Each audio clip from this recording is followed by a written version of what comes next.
우리 시간 오늘 은혜 받으실 하나님의 말씀을 찾겠습니다.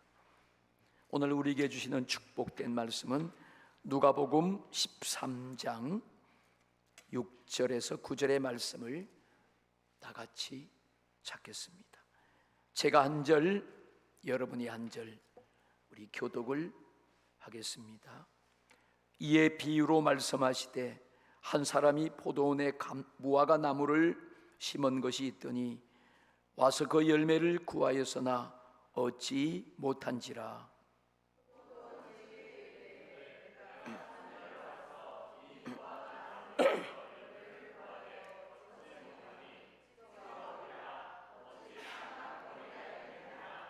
대답하여 이르되 주인이여 겉면에도 그대로 두소서.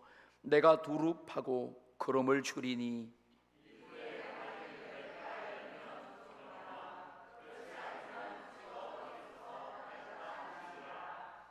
아멘. 오늘 거룩한 주일 10월 첫 주일입니다. 정말 풍성한 이 가을, 하늘이 열리는 이 가을, 주님을 찾아온 여러분에게 하나님의 놀라우신 은혜와 축복이 풍성하시기를 주님의 이름으로 축원합니다.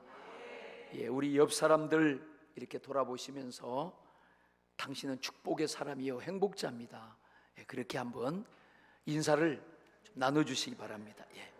당신은 축복의 사람이요 행복자십니다. 한번 저를 다시 한번 따라합시다. 나는 주님이 아끼시는 보물입니다. 오늘 보물들이 다 모였습니다. 오늘 함께 읽은 이 본문 말씀을 통하여 복받는 신령한 기회, 그러한 제목으로 함께 은혜를 받겠습니다. 여러분, 날씨가 너무 좋지 않습니까? 이 가을이 얼마나 풍성하고 하늘도 열리는, 또 여러분의 삶에 이렇게 부요와 형통함이 넘칠 줄로 믿습니다. 우리가 함께 읽은 이 본문 말씀은 오늘 열매를 맺어야 될 그 무화과 나무에 열매를 맺지 못했어요. 그래서 그 포도원 안에 심겨진 그 무화과 나무, 그 포도원과 그 무화과 나무를 가꾸는 그 종이 주인에게 열매를 다시 맺을 기회를 달라고 간청하는 그런 내용입니다. 하나님은 우리 자연 만물을 창조하신 창조자시요 주관자가 되십니다. 하나님 만물의 주인이세요. 우리의 삶도 하나님께 속해 있고, 또 우리의 죽음과 하와 복도 하나님께 속해 있습니다. 하나님이 다 주관하시는 거예요. 하나님은 이렇게 주관하시고 주권자가 되시지만 하나님이 창조하신 우리를 하나님은 운명과 그 세월이라는 시간 속에 우리에게 허용하셨습니다. 그래서 우리가 오늘도 하나님이 주신 그 운명 안에서 우리가 허용된 그 세월을 우리는 살아가는 줄로 믿습니다. 그래서 우리가 나의 운명이 정해져 있다는 그런 제한적인 사실 앞에 우리가 함부로 살 수 없는 거예요. 내 마음대로 막 살아갈 수가 없는 것입니다. 우리 인간은요, 어땠든 간에 하나님을 의지하고 하나님의 은혜 가운데서 하나님이 주시는 그런 신령한 기회를 붙잡고 살아가야 되는 것입니다. 여러분들이 오늘 이 말씀을 통하여 내가 이제는 다시 한번 내 삶을 돌아보고 내 마음대로 내 뜻대로 산 것이 아니라 정말 하나님이 주신 이 신령한 기회를 꽉 붙잡고 하나님께 기쁨과 영광을 드리는 말씀대로 살아가는 그런 삶을 살아야겠다 결단하는 시간이 될 줄로 믿습니다. 오늘 여러분들이 이 거룩한 주의를 지키면서 하나님 앞에 나왔습니다. 우리 성도님들이 예수님을 믿고 성도의 삶을 살아가는 이 시간은 귀한 거예요. 값진 것입니다. 그래서 우리가 기왕에 믿는 것, 우리가 잘 믿어야 돼요. 내가 기왕에 예수님 믿는 것, 예수님 잘 믿어야 됩니다. 내가 잘 믿는다는 것은 하나님의 말씀대로, 하나님의 뜻대로 살아가는 거예요. 그래서 내 영혼이 복을 받고 우리가 다 천국에 가야 됩니다. 오늘 그런 결단의 시간이 될 줄로 믿습니다. 이 하나님이 이 예배를 통해서 우리에게 말씀을 주시는데, 우리가 오늘 듣는 이 말씀이 무엇인가 하면 우리의 삶을 돌아보게 하고, 우리 삶에 이런 하나님의 계획과 뜻이 있는구나, 이것을 깨닫게 하고, 그래서 우리에게 오늘 성령님께서 하나님의 목소리를 들려주시면서 우리에게 그런 지혜와 지식을 주는 그런 말씀의 시간이 바로 오늘 이 예배 시간인 줄로 믿습니다. 사람들을 자세히 보면 지혜로운 것 같고 영리한 것 같아요. 그런데 더 구체적으로 보면 사람들이 참 미련하고 우둔합니다. 사람을 보면 볼수록 미련하고 어리석어요. 그래서 사람들은요, 자기 생각대로 자기 마음대로 살아가는 거예요. 탕자가 자기 욕심을 챙기고 자기 주관을 챙기면서 아버지의 뜻도 뿌리치고 만류를 뿌리치면서 자신이 망하고 죽는 길인지 모르고 그 길로 자기 고집을 따라 살아갑니다. 아버지의 진실한 사랑과 은혜를 거절하는 거예요. 누가복음 15장 11절부터 15절 말씀해 보시면 탕자의 비유가 나옵니다. 아버지에게 두 아들이 있었는데 그 둘째 아들이 아버지 재산 중에서 자기에게 돌아올 분깃을 달라고 해서 팔아치워서 그것을 가지고 먼 타국에 가서 허랑방탕하게 다 허비하고 그리고 거지가 되는 거예요. 거지가 된 그 해에 공교롭게도 아주 극한 흉년이 들었어요. 먹을 것이 없습니다. 돼지와 함께 돼지간에서 쥐염열개를 그 배를 줄인 창자를 채우려고 하지만 그것도 주는 자가 없어요. 여러분, 이 둘째 아들이 이렇게 자기 스스로가 아버지를 떠나서 탕자가 되어서 처절한 고생을 합니다. 아버지의 사랑의 소중함을 깨달았어요. 그리고 내가 돌아가야겠다. 17절에 보면 자기가 스스로 돌이켜서 내 아버지에게는, 그 아버지 집에는 양식과 풍성함이 있는데 내가 여기서 이렇게 비참하게 굶어 죽는구나, 그렇게 깨닫는 거예요. 그리고 돌아옵니다. 하나님이 우리에게 이런 말씀을 주신 거예요. 오늘도 주님이 우리에게 이런 말씀으로 깨닫게 하시는 것은 우리에게도 다시 한번 최고의 기회를 주시고자 하시는 하나님의 뜻이 계신 줄로 믿습니다. 봄의 계절에 농부가 뿌릴 땅에 씨를 뿌리지 않으면 절대로 가을을 보장받을 수 없어요. 봄에 씨를 뿌리는 것은 가을을 보장받기 위한 농부의 기회인 줄로 믿습니다. 오늘 우리에게 주신 이런 신령한 기회들을 여러분 다시 회복하고 찾기를 주님의 이름으로 축복합니다. 자, 노아에게 기회가 왔습니다. 하나님이 멀쩡한 날씨에, 그것도 산 위에서 노아에게 방주를 지으라고 말씀합니다. 그때 노아는 그 하나님의 말씀을 자기와 자기 가족이 구원하는 신령한 기회로 붙잡았습니다. 하루 이틀이 아닙니다. 수십 년이 아니에요. 엄청난 기간 동안에 노아는 땀을 흘리고 노력하면서 그 방주를 지었어요. 그 방주를 짓는 동안에 많은 사람들은 웃고 비웃고 그들의 준 기회를 뿌리치고 그들은 멸망 아래서, 심판 아래서 그들은 자기의 죽음의 길로 달려가고 있었습니다. 노아는 하나님이 말씀하신 그 기회를 자기와 자기 가족에게 주시는 신령한 마지막 기회로 꽉 붙잡았습니다. 사랑하는 여러분, 오늘도 하나님이 우리에게, 우리 가정에게 이렇게 기회를 주고 계신 줄로 믿습니다. 아브라함에게 기회가 왔습니다. 첫 번째는 아브라함에게 하나님이 말씀하십니다. 아브라함아, 너 본토 친척 아비집을 떠나서 내가 너에게 지시할 땅으로 가라. 그 땅이 어딘지 모르지만 아브라함은 하나님의 말씀에 순종해서 그곳으로 갔습니다.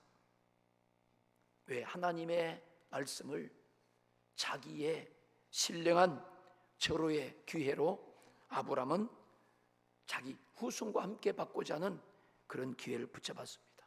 두 번째는 창세기 22장 11절부터 18절 말씀에 나옵니다. 하나님께서 100세의 아브라함에게 이삭을 주었어요. 그런데 그 이삭을 어느 날 저 3일 길을 걸어 모리아 산에 가서 번제로 제물로 바치라고 명령을 하십니다. 여러분, 이거 얼마나 말도 안 되는 소리예요. 근데 아브라함은 주저하지 않고 하나님의 명령대로 순종했어요. 자기의 독자 이삭에게 제단을 쌓고 그를 제물로 바치려고 칼을 빼들었습니다.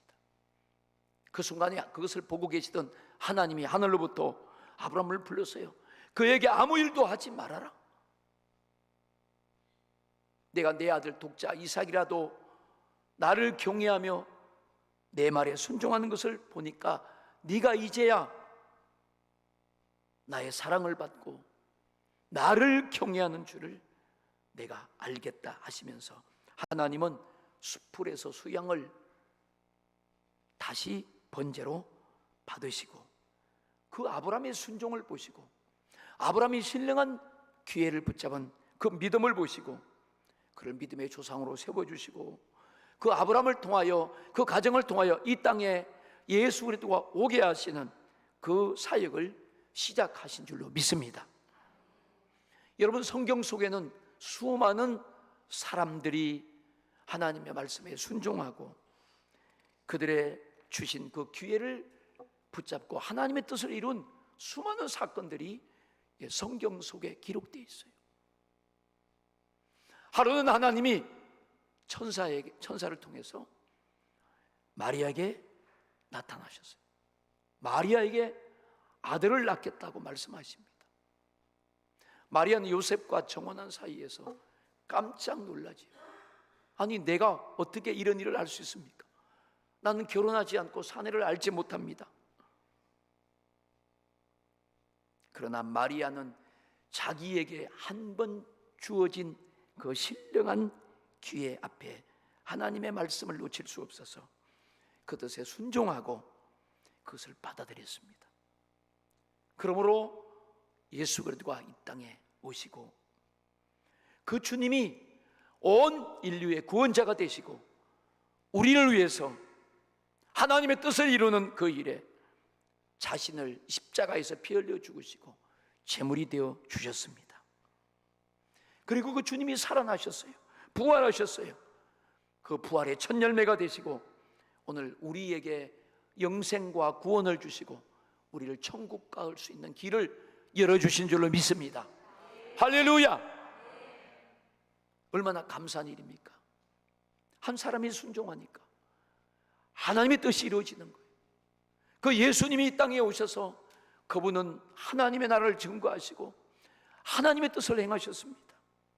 수많은 어려움과 고통과 죽음 가운데 있는 사람들을 구원하시고 살려주시고 나병도 고쳐주시고 안전병이의 불행도 하나님이 해결해 주시고 보기를 원하는 맹인의 눈도 열어주시고 귀머거리도 듣게 하시고 벙어리도 말하게 하시고 귀신 들린 자에게 귀신을 쫓아주고 주님은 수많은 사람에게 하나님 나라의 영광과 빛을 나타내 주셨습니다. 여러분, 어느 누구라도 예수님을 만나는 사람에게 예수님을 사모하는 사람에게는 하나님이 그런 신령한 기회를 소유하게 하셨던 것입니다.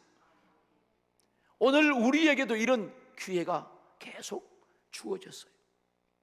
오늘 내게 주신 이 신령한 영적인 기회는 무엇인가? 우리도 예수 그리스도를 붙잡는 것입니다. 우리도 세상의 끌로 가지 않고 생명을 택하는 거예요. 하나님이 그렇게 말씀하셨어요. 너희 앞에 내가 생명도 주고 복도 주고 화도 주고 저주도 너희 앞에 두었어. 그 너희는 너와 내 자손들이 살기 위해서 생명과 복을 선택하라고 가르쳐 주셨습니다. 우리는 끝까지 생명과 복을 선택하셔야 돼요. 그 생명과 복은 예수님 안에 있는 줄로 믿습니다.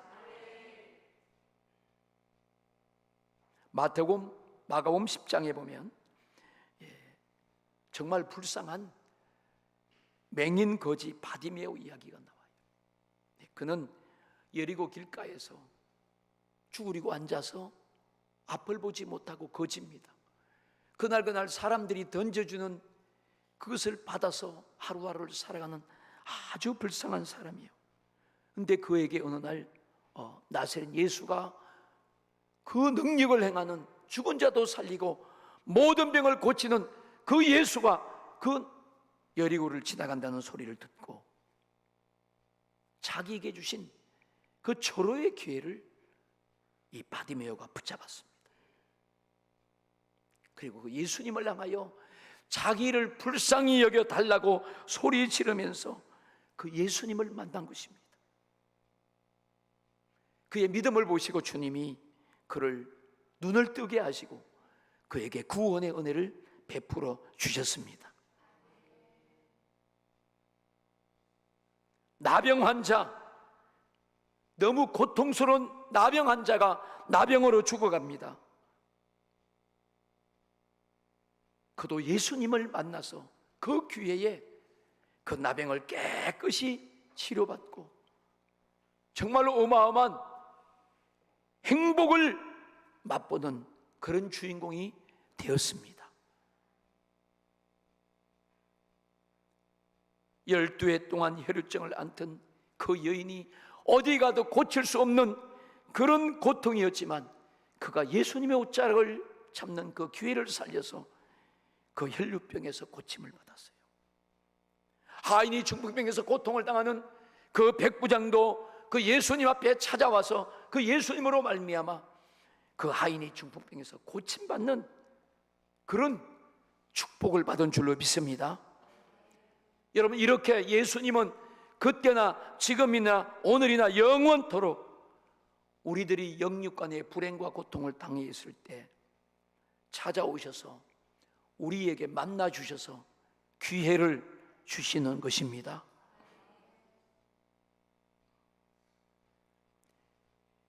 삭개오는 세리장이고 성경에 보니까 부자라고 말했어요. 그 삭개오도 예수님을 만나는 신령한 기회를 붙잡았습니다. 그래서 그 삭개오 가정에도 구원이 임하고 그가 주님을 영광스럽게 하는 그 믿음의 가문이 된 줄로 믿습니다. 그런데요, 마태복음 19장 16절부터 22절 말씀에 보면 재물이 많은 청년 이야기가 나와요. 그런데 그 재물이 많은 이 청년은 그런 예수님을 만나서 영생을 얻는 그런 신령한 기회를 자기가 얻었음에도 불구하고 주님 말씀을 거절했어요. 네가 그렇게 소유가 많으냐? 네 것을 팔아서 가난한 사람들에게 나눠주고 너는 나를 쫓아오라 그랬어요. 예수님은 오늘도 우리가 가던 길에서 돌이켜서 주님의 말씀을 듣고 주님의 길로 따라오기를 원하십니다. 그렇게 말씀하니까 이 재물이 많은 청년이 근심하면서 주님 말씀에 돌아서서 자기 길로 가버렸어요. 엄청난 이런 축복을 받고 신령한 기회를 그는 거절했습니다.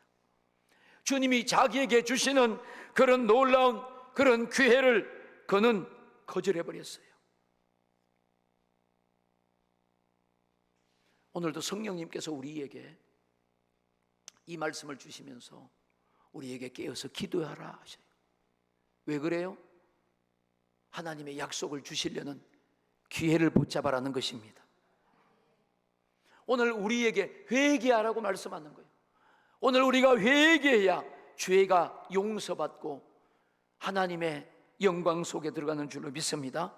우리에게 하나님은 신령한 기회를 소유하라고 오늘 말씀하시는 줄로 믿습니다. 오늘 우리에게 이런 삶의 기회를 주셔서 우리에게 헌신하라고 말씀하시고 충성하라고 말씀하십니다. 왜 그래요? 우리에게 생명의 면류관을 얻을 기회를 붙잡으라는 것입니다. 우리에게 전도하라고 말씀하셔요. 왜 그래요? 멸망하는 영혼들을 살려내라는 거예요. 그게 하나님의 아들의 핏값이요 우리를 구원하신 아버지의 뜻이라고 말씀하는 것입니다. 우리가 깨어서 기도하고 깨어서 하나님 말씀 붙잡고 살아가는 것은 하나님이 주시겠다는 그 약속을 소유하는 기회를 삼으라고 우리에게 말씀하시는 줄로 믿습니다. 저와 여러분이 오늘 이 말씀을 주님의 목소리로 받습니다. 제가 오늘은 설교를 아주 짧게 하려고 아주 결단을 해버렸어요. 오늘 본문에 나오는 포도원에 심겨진 무화과 나무는 단 한 번밖에 기회가 없는 거예요. 그리고 한 해밖에 시간이 없습니다. 자, 제가 누가복음 13장 6절부터 9절까지 말씀을 함께 읽겠습니다. 이에 비유로 말씀하시되 한 사람이 포도원에 무화과 나무를 심은 것이 있더니 와서 그 열매를 구하여서나 얻지 못한지라. 포도원 지기에 이르되 내가 3년을 와서 이 무화과 나무에서 열매를 구하되 얻지 못하니 찍어버리라. 어찌 땅만 버리게 하겠느냐. 대답하여 이르되 주인이여 겉면에도 그대로 두소서.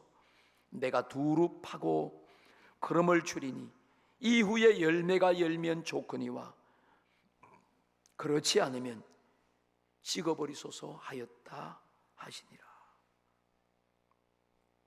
이 주인이 포도원에 무화과 나무를 심었어요. 아마 이 주인은 그 포도원 안에 꼭 이 무화과를 심고 그 귀한 무화과를 내가 꼭 따야지 그렇게 하면서 그 포도원 안에 무화과 나무를 별도로 심은 거예요. 한쪽 구석에 아마 심은 것 같아요. 그래서 이제 열매가 거둘 때가 되니까 와서 열매를 찾으니까 열매가 없어. 2년째 또 왔습니다. 아니 이 나무가 열매를 못 맺는 거예요. 또 기다렸어요. 또 3년째 열매 맺을 그때 오니까 여전히 열매가 없어요. 주인이 이 쓸모없구나, 괜히 밭만 버리구나 그러면서 그 종에게 찍어버리라고 말하는 거예요. 그 종이 그 주인에게 간청합니다. 주인이시여 1년만 좀 참아주세요. 내가 두루 파고 거름을 주어서 올해는 아주 정성을 들여서 이 무화과 나무를 잘 가꾸어 보겠습니다. 1년만 참아주세요. 만약에 1년 후에 여전히 이 나무에 열매가 있으면 좋지만 없으면 그때 찍어버리십시오. 간청하니까 주인이 그것을 받아들인 거예요. 여러분 오늘 이 말씀을 통해서 우리에게 주신 기회가 있어요. 우리에게 주신 기회는 우리 육신이 있을 그때뿐입니다. 오늘 이 시간이에요. 오늘 하나님이 우리에게 헌신하시고 봉사하시고 기도하시고 전도하게 하시고 그런 기회가 있다는 것은 여러분 기뻐하시고 오늘 감사하시기를 축복합니다. 감사해야 돼요. 하나님께서 사람을 강권하여 데려다가 내 집을 채우라고 말씀하셨어요. 너희는 말씀을 전파하라. 때를 얻든지 못 얻든지 항상 힘쓰라는 전도의 말씀을 하신 거예요. 여러분, 그것은 우리가 육신을 가지고 있을 이때에 하나님이 우리에게 우리의 영혼의 때를 위해서 그 모든 기회를 활용하도록 우리에게 부어주시는 축복의 기회요, 권면이요, 사명인 줄로 믿습니다. 우리는 이런 값진 기회를 귀하게 여기고 최대한으로 우리가 활용을 해야 돼요. 그냥 교회 왔다 갔다, 그냥 뭐 시간 되면 오고 또 내가 마음이 안 내키면 또 오지 않고 또 뭐 하고 싶으면 하고, 그것이 아니에요. 여러분, 우리 이런 신령한 우리 육체의 기회에 여러분들이 영혼이 잘 되고 축복을 받고 하나님께 쓰임받는 그런 귀한 시간이 되시기를, 여러분의 그런 기회가 신령한 소유가 되시기를 주님의 이름으로 축원합니다.